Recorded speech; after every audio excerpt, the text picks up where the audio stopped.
তখনই চলে আসে সাহেব, ওনার সাথে নাকি বলে এনজয় করতে হবে। এক প্রকার আমি রাজি না, দিব না, সে জোর জবরদস্তি করে আমার সব লুটাই নিল। তো উনি নিয়ে চলে গেল। তা আমি আবারও ফ্রেশ হয়ে এসে শুইলাম যেটু ঘুমাবো। তার কিছুক্ষণ পরে চলে আসলো সাহেবের ছেলে। আসসালামু আলাইকুম, আমি নিপা আক্তার। আমি আজকে আপনাদের সামনে আমার জীবন কাহিনী বলার জন্য আসছি। তো শোনেন। প্রবাস জীবন কতটা কষ্টময় সেটা যে প্রবাসে গেছে সেই নারী বুঝতে পারে। দেখেন, আমি দালালের সাথে কথা বলে গেছি যে আমাকে ভালো কোনো কাজ দিবে, সে ভালো টাকা বেতন, ভালো কাজ। তা আমিও এক প্রকার ভাবলাম যে ভালো কাজ, ভালো বেতন, তো যাওয়া যাক। ভাই রওনা হলাম কাজের উদ্দেশ্যে। বাংলাদেশ থেকে বিমানে উঠলাম, এয়ারপোর্ট থেকে নামলাম। নামার পর কোন দেশে গিয়েছিলেন? সৌদি আরব। আচ্ছা, তারপরে বলেন। যাওয়ার পর দিল ভাই আমার নিয়ে এক বাসা বাড়ির ভিতরে কাজে। ভাই বাসা বাড়ির কাজ না, জনটা দুজক। ঠিক মতো ঘুম নাই ভাই, খাওয়ান নাই, কিছু নাই।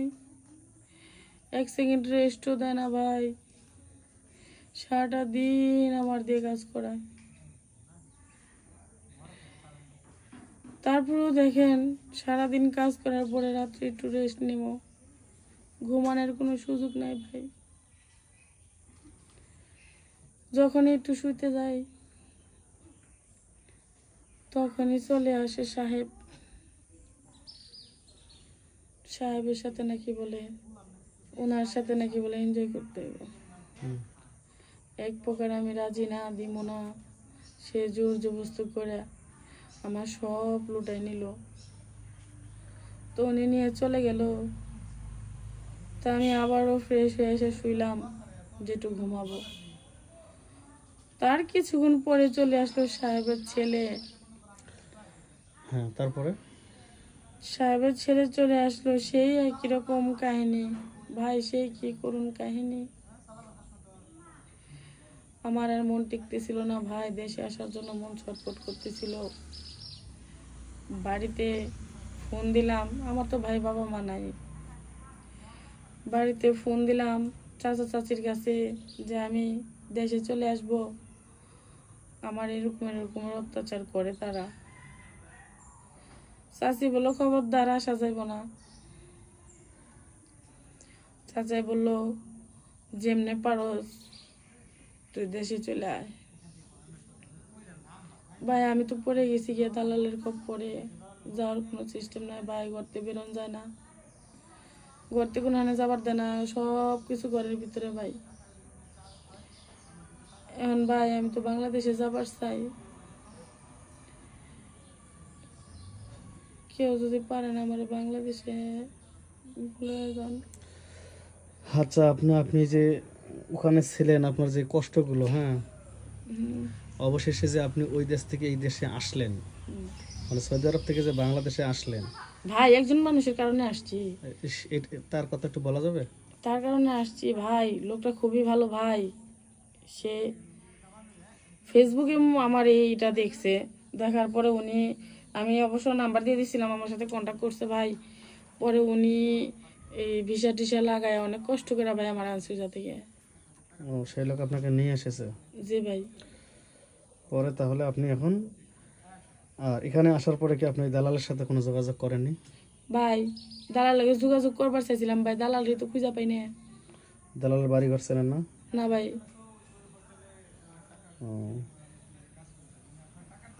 পরে কি দালাল বাড়ি ঘরে নাই? না মানে আপনি আসার আগে আপনার খবর শুনে পালাইছে না? ভাই উনি শুনছে আমি দেশে আসছি, উনি শুনছে, আর আমিও শুনছি যে উনি বাড়িতে আছে। ওই উদ্দেশ্যে ওনার বাড়িতে রওনা করছিলাম, যায় দিই ঘর তালা, উনি বাসায় নাই। উনি বলে ওনার বউ বাচ্চা নিয়ে দেশে গেছে। পরে কি, আচ্ছা, ওই দালালে কি শুধু আপনার সাথে এই ধরনের কাজ করছে? ভাই না ভাই না, অনেক মেয়ে আছে ভাই, এরকমের অনেক মেয়ে আছে যারা অনেক কষ্টে আছে ভাই, আমারই মতো। ও, তো দর্শক শুনলেন একজন আপুর করুণ কাহিনী, যে সে কিনা দালালের চক্রে পড়ে বাংলাদেশ থেকে গিয়েছিল সৌদি আরবে অনেক স্বপ্ন আশা নিয়ে, কিন্তু ওখানে যাওয়ার পরে এমন একটি কষ্টের জায়গায় পড়েছে যেটা না বললেই নয়। যে জায়গায় সারাদিন পরিশ্রম করে রাত্রে ঘুমাতে পারে না, কারণ রাত্রে আসে বাবা। বুঝতে তো পেরেছেন বাবা এসে কি করে? বাবা এসে ওই ধরনের শারীরিক সম্পর্ক করে, বাবা যখন চলে যায় তখন তার আসে ছেলে। তো এইরকম সে দীর্ঘদিন যাবতীয় নির্যাতন সহ্য করার পরে এক প্রকারে যেভাবে হোক একজনের সাথে যোগাযোগ হয় ফেসবুকের মাধ্যমে, সেই লোকে নাকি নাম্বার দেওয়ার কারণে সে আর কি সিস্টেম করে ওই মেয়েটাকে এখান থেকে নিয়ে আসে। ওই মেয়েটা আর কেউ না, ওই মেয়েটা হচ্ছে এই মেয়ে।